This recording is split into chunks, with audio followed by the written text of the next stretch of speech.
নন্দিত জয়গুরু। সুন্দর এই প্রভাতে সেই সানাই, উষা কীর্তন, প্রার্থনা, পরম দয়ালের সেই নাম ধ্যান এবং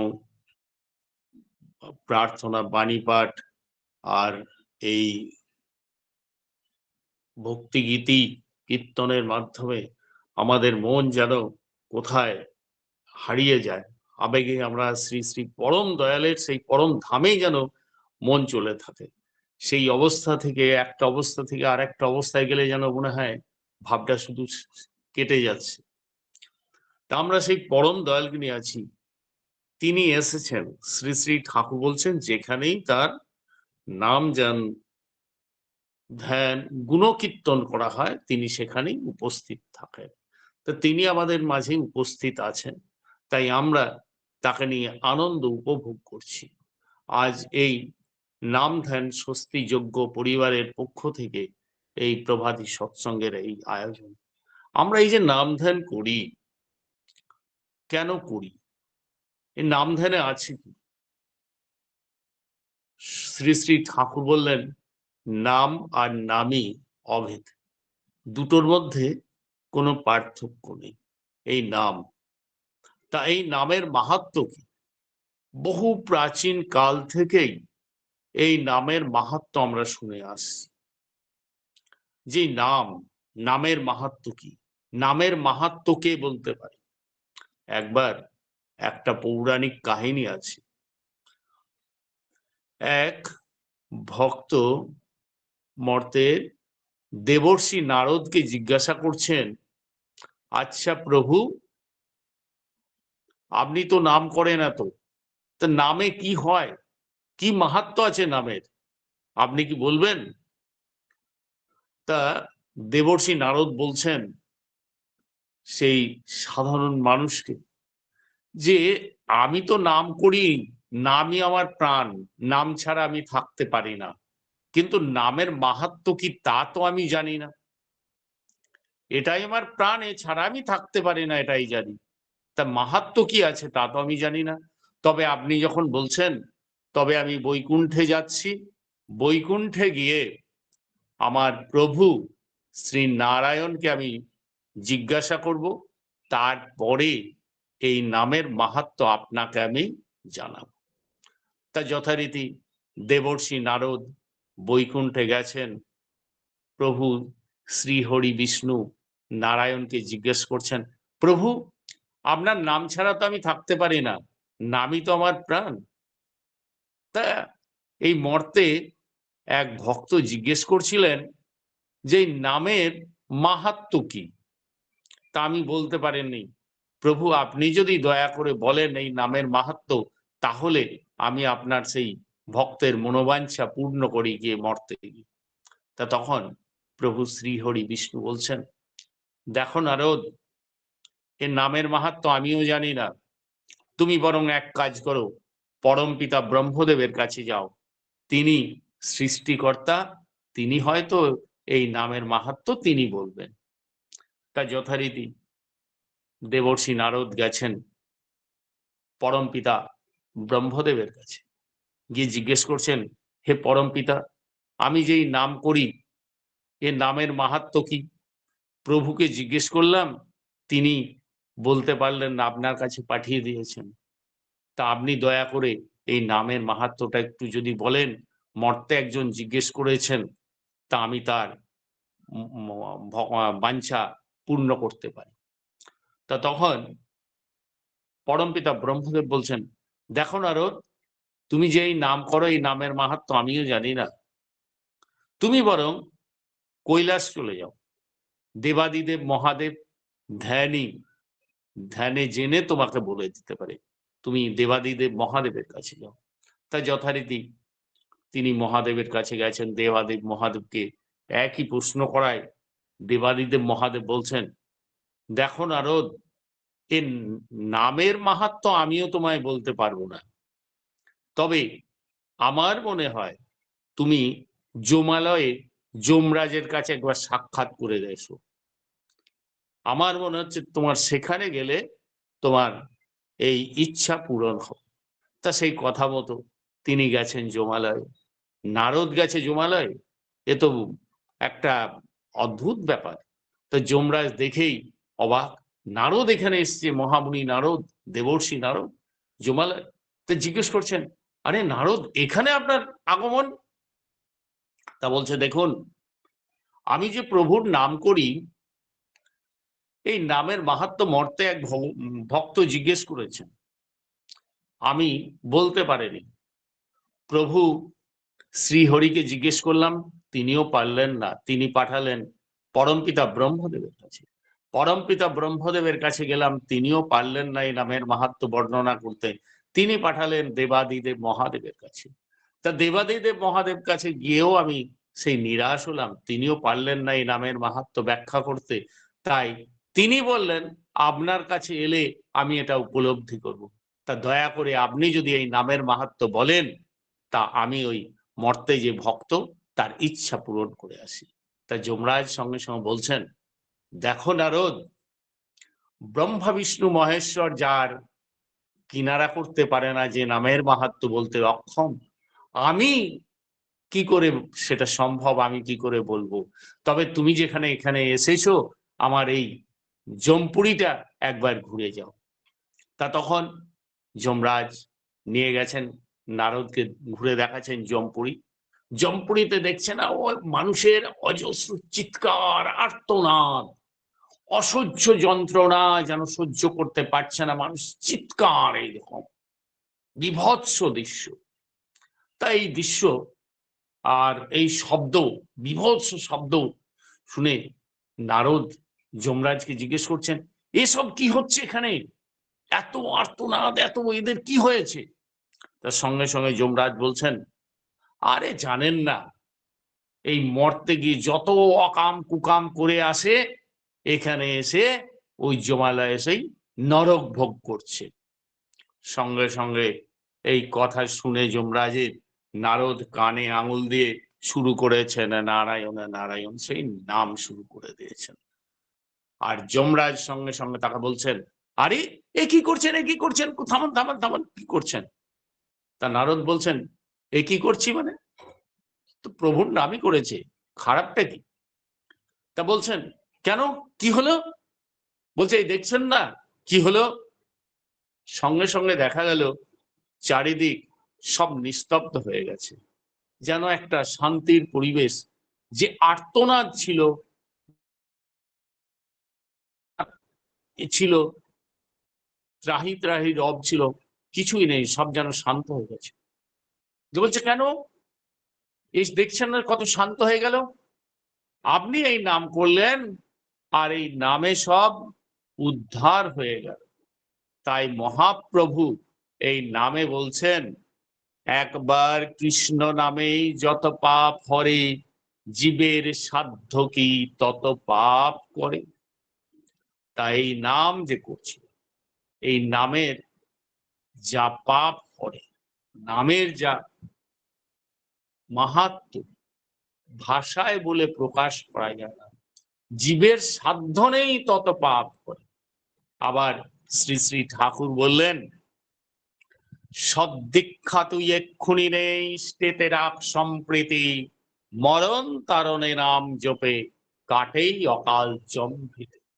এই সদ্দীক্ষার কথা বললেন, আর এই সদ্দীক্ষা নিলে জম্ভিতি সব কেটে যায়, মরণ তারণে নাম।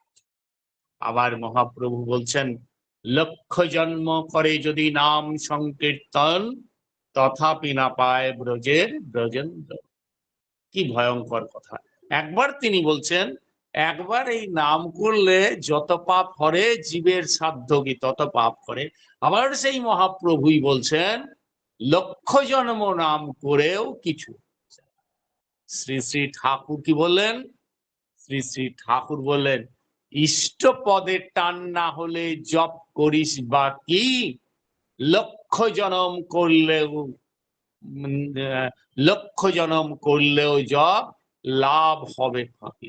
আসল দরকার হচ্ছে, তার সাথে যদি ইষ্ট পদের টান না হয়, তাহলে লক্ষ জন্ম নাম করে। তাই দরকার হচ্ছে ইষ্ট পদের টান। তা ইষ্টপদের টান কি হবে? আমরা চাই নানা কিছু জিনিসে, নানা কিছু চাহিদায় আমরা ব্যস্ত, সেই ইষ্ট টান সেটা নেই। তাই শ্রী শ্রী ঠাকুর বলছেন, লাখ ধান্দায় মনটি ব্যস্ত, ইষ্ট ধান্দায় বইলি না, তবুও চাস তুই বিধির দয়া, মতিচ্ছন্ন বুঝিলি না।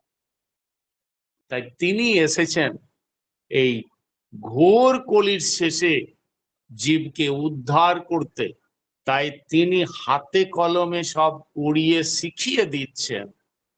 তিনি বললেন কি, এই যে ইষ্ট লাখ ধান্দায় মনটা ব্যস্ত হয়ে যায় আমাদের, ইষ্ট ধান্দায় কি করে আসব? তাই তিনি এবার দিয়ে গেলেন, তিনি বলছেন ইষ্ট ধান্দার তুই কি জানিস, ইষ্টভৃতি পালা, আর এই তুকেরই খাঁটি পারলায় জুড়োয় অযুত জ্বালা। এই মানুষের মন এই কলিযুগে একেবারে, যেখানে একেবারে কলি মানে কলঙ্ক, কল, সেইখানে তিনি দিয়ে গেলেন কি ইষ্টভৃতি দিয়ে গেলেন, যেটা করতে করতে মানুষের প্রতি ইষ্টের প্রতি টান আসে। আমরা খুব সহজভাবে জানি, সহজভাবেই বুঝি, যদি আমরা কোনো একটা রাস্তার কুকুরকে প্রতিদিন খাওয়াই তাহলে তার প্রতি টান বাড়ে। যে বিড়ালটা পোষে মানুষ, সেই বিড়ালটার প্রতি তার একটা মায়া জন্মে যায়, টান জন্মে যায়। একটা পাখি পুষলে তাকে খেতে দিতে, তার সেবা করতে করতে তার প্রতি টান। আর গুরুর প্রতি টান, ইষ্টভৃতি, তার ভরণ করতে করতে তার প্রতি কতটা টান হতে পারে ইষ্টের প্রতি। আর এই ইষ্টের প্রতি যখন টান হয় তখন সবকিছু হয়। শ্রী শ্রী ঠাকুর বললেন, এই টানে বুক ফাটানো টান যেখানে, প্রাণ সেখানে ধায়, তারই মন পেতে গিয়ে তার ভাবিসি পায়। যখন এইসব করতে করতে আমাদের বুক ফাটা টান হয়ে যায় তখনই তার ভাব আসে। সেই জন্য হচ্ছে আমাদের তিনি এইবার এই বিধান দিয়ে গেলেন ইষ্টভৃতি। শ্রী শ্রী ঠাকুর বললেন, যজন যাজন ইষ্টভৃতি করলে কাটে হবে। তার সাথে ওই যজন যাজন, যজন তাকে জানা, যাজন তার কথা বলা, এই তার কথা জানা, তার কথা বলা, তার ভরণ পোষণ করতে করতেই আমরা সেই ঈশ্বরের মতো হতে লাগি। সাধারণ মানুষ থেকে দেব মানবে ধীরে ধীরে পরিবর্তন হতে থাকে। আমাদের জীবনে এটাই হচ্ছে পরিবর্তন। শ্রী শ্রী ঠাকুর তাই আমাদের এই জিনিসগুলো দিয়ে গেলেন। আর আমরা এই যে এত কাজ করি, যাই করি, কিসের জন্য করি? অনেক সময় অনেক মানুষ বলেন, আমরা এই সৎসঙ্গ করছি আমরা নিজেরা ভালো থাকার। আমরা সত্যি কি নিজেরা ভালো থাকার জন্য এই সৎসঙ্গে বসে আছি? সৎসঙ্গ করি। কেউ বলেন মোক্ষ লাভের জন্য। সত্যি কি মোক্ষ লাভের জন্য করি আমরা এই সৎসঙ্গে বসে আছি সকাল? আমার মনে হয় না। তার কারণ সকল মানুষই ভালো থাকতে চান, বেঁচে থাকতে চান, বাড়তে চান, মোক্ষ লাভ সবাই চান। যে মানুষটা মদ খেয়ে রাস্তায় পড়ে আছে, মাতালামি করে উঠতে পারছে না, সেও কিন্তু ভালো থাকার জন্যই মদ খেয়ে পড়ে আছে। সেও চায় কিন্তু মোক্ষ লাভ। যে নানা কিছু কবলে পড়ে, প্রবৃত্তির ফাঁদে পড়ে জেলখানায় বসে আছে, সেও কিন্তু চায় মোক্ষ লাভ, ভালো থাকতে। যা করেছে সব সেও কিন্তু ওই ভালো থাকার জন্য, মোক্ষ লাভের জন্য। কিন্তু হয়নি কেন? সবকিছু করেছে প্রবৃত্তির চাপে। এই প্রবৃত্তি, ঈশ্বর আমাদের দিয়েছেন বৃত্তি, ছখানা বৃত্তি। শ্রী শ্রী ঠাকুর এগুলোকে প্রবৃত্তি বলছেন না, বৃত্তি। মানুষের জন্মের সাথেই এই বৃত্তি থাকে। আর এই বৃত্তিগুলো নিয়ন্ত্রণ করব। মানুষ নিয়ন্ত্রণ যখন করতে পারে না তখনই হয়ে যায় প্রবৃত্তি। যেমন শ্রী শ্রী ঠাকুর এটা তুলনা করছে 6টা ঘোড়ার সাথে। এই ঘোড়াগুলোকে যদি আমরা বশ করতে পারি, আমাদের মতো করে কাজে লাগাতে পারি, আমরা আনন্দ উপভোগে থাকতে পারি, এই সমস্ত প্রবৃত্তি আমাদেরই সেবা করে। আর যদি এগুলোকে বশ করতে না পারি, এই 6টা ঘোড়ায় 6 দিকে নিয়ে টেনে ওদিকে টেনে হাঁচড়ে জীবন আমাদের একাকার করে দেবে। তাই এই কটাকে বসে রাখার জন্যই ইষ্টকে ধরা লাগে, গুরুকে ধরা লাগে, তাহলেই প্রবৃত্তি বসে আসে। আমরা এখানে সৎসঙ্গ করি, তার কারণ হচ্ছে ঈশ্বরের ভালোবাসা। শ্রী শ্রী ঠাকুরের জন্য শ্রী শ্রী ঠাকুরকে জিজ্ঞেস করছেন তার আয় কি, ব্যয়। শ্রী শ্রী ঠাকুর বললেন, আমার ভালোবাসা আমার ব্যয়, মানুষ আমার। তিনি আমাদের ভালোবাসেন, আর আমরা এই যতটা তার ভালোবাসা উপলব্ধি করি, ততটাই তার কাছে স্যারেন্ডার হয়ে যায়। সমস্ত কাজ আমরা করি কিন্তু ভালোবাসার জন্য, ভালো থাকতে আমরা চাই। জানি খুব ভোরবেলা ওঠা খুব ভালো জিনিস, ব্রাহ্ম মুহূর্তে ওঠা। ছোটবেলাতেও রাইমস আছে, early to bed and early to rise makes a man healthy wife. সব ছেলে পেলে মুখস্থ করে একাকার করে ফেলেছে, কিন্তু দেখবেন ছুটি আছে, কাজ নেই, 9টা পর্যন্ত ঘুমাই। এই জিনিসটা সকলেরই থাকে, ওটা আমারও ছিল এক সময়, তার জন্য নয়। কিন্তু যখন আমি ঠাকুরকে ধরলাম, না আমায় প্রার্থনা করতে হবে, প্রার্থনা না করলে কি হবে, ঠাকুর বলেছেন ঠাকুর একটু মনক্ষুণ্ণ হবেন, তিনি দুঃখ পাবেন আমি যদি ঠিক না থাকি, তাই আমাকে করতে হয়। সবাই জানে স্মোকিং ইনজুরিয়াস, তবু স্মোকিং করে যাচ্ছে, কারণ কি, ওই প্রবৃত্তির উপর কন্ট্রোল নেই। কিন্তু না, ঠাকুর পছন্দ করেন না, তাই আমি করব না। এই ঠাকুরকে ভালোবাসার জন্য আমরা ছাড়তে পারি। মাছ মাংস এখন সবাই জেনে গেছেন না, নিরামিষ খাওয়া ভালো। এখন ডাক্তাররাও এখন আর বলেন না যে এগুলো খাওয়ার কথা, কিন্তু মানুষ ছাড়তে পারে না কেন, একটা বাইরে ভালোবাসার টান নেই। সৎসঙ্গীরা ছেড়ে দিতে পারেন কেন, শ্রী শ্রী ঠাকুরের ভালোবাসার জন্য। তিনি আমাদের এত ভালোবাসেন যে তার ভালোবাসা, তিনি একটু ক্ষুণ্ণ হবেন সেটা আমরা সহ্য করতে পারি না। তার ভালোবাসার জন্য আমাদের এটা করতে হয়। এই ভালোবাসার টানেই সবকিছু হয়। ভালোবাসার টান কর্মে আনে সফলতা জীবন। এই ভালোবাসার টানেই আমরা সবকিছু। সৎসঙ্গ করতে হয় কেন, যেতে হয় কেন, আচার্যদেব তিনি বলেছেন, তিনি খুশি হবেন। দ্বিতীয়বারকে যাব কেন, আচার্যদেব খুশি হবেন, সেই জন্য তার ভালোবাসা। সেখানে কিন্তু কোনো ভয় নেই, তিনি কিন্তু কোনো শাস্তি দেবেন না। আপনি অন্যায় করলেও তিনি কোনো শাস্তি দেবেন না, কিন্তু তিনি একটু দুঃখ পাবেন। আর তিনি আমাকে এত ভালোবাসেন, আমি আমাকে নিজে যত ভালোবাসি তার চেয়েও তিনি আমাকে ভালোবাসেন। তাই তার প্রতি ভালোবাসা, এটাই হচ্ছে সৎসঙ্গীদের জীবনের মূলধন। এটার উপর কেন্দ্র করেই আমরা সবকিছু করছি। শ্রী শ্রী ঠাকুর যে বিধানগুলো দিয়ে গেছেন, এই বিধানগুলো পরিপালন না করলে সমাজের কোনো উন্নতি হবে না। আজ পুরো দেশে সমস্ত জায়গায় অশান্তি, যুদ্ধ, বিগ্রহ, মানুষে মানুষে বিশ্বাস নেই। যেখানে শ্রী শ্রী ঠাকুরের সৎসঙ্গীদের মধ্যে এই একতা, এই বিশ্বাস। কারণ ঠাকুর বলছেন, এক আদেশে চলে যারা, তাদের নেই সমাজ। আজ শ্রী শ্রী ঠাকুর বলছেন প্রথমে বাংলা জাগবে। বাংলা জাগবে কি করে, ঠাকুরকে কেন্দ্র করে। যখন হাজার মানুষ, আমরা তাদের মধ্যে হাজার মত থাকতে পারে, এখানে আমরা যুক্ত আছি 100 মানুষ, 100 মানুষের 100 মত থাকতে পারে, কিন্তু যখন ঠাকুরের বিষয়ে সবাই আমরা ইষ্ট প্রতিষ্ঠার জন্য একমত, সেখানে কোনো মতভেদ থাকে না আমাদের। এই হচ্ছে সংহতি। আর সংহতির জন্যই আমরা সবাই চাই এই আনন্দ, এই পরমানন্দ শ্রী শ্রী ঠাকুর বলছেন সত্তা সচ্চিদানন্দময়, আর সচ্চিদানন্দের পরিপোষক যা, তাই ধর্ম। আমরা অনেক সময় বলি ধর্ম মানে এই পুজো পাঠ করা, ধূপ ধরানো, এইসব নিয়ে, ধর্ম নিয়েই আমরা ব্যস্ত থাকি। ধর্ম মানে আমরা সেটাই বুঝি। শ্রী শ্রী ঠাকুরের অর্থে কিন্তু ধর্ম তা না।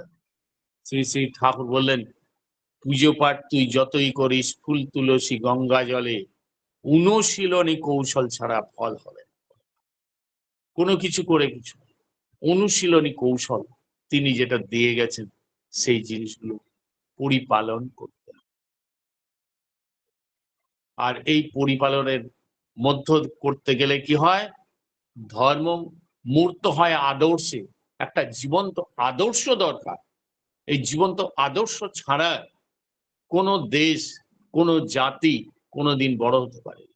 আজ যদি আমরা পুরো দুনিয়া দেখি, আমাদের বাংলার ঘরে ঘরে দেখি যে লক্ষ্মী পুজো হচ্ছে বৃহস্পতি, কিন্তু মা লক্ষ্মী কিন্তু নেই, মানুষের অভাব।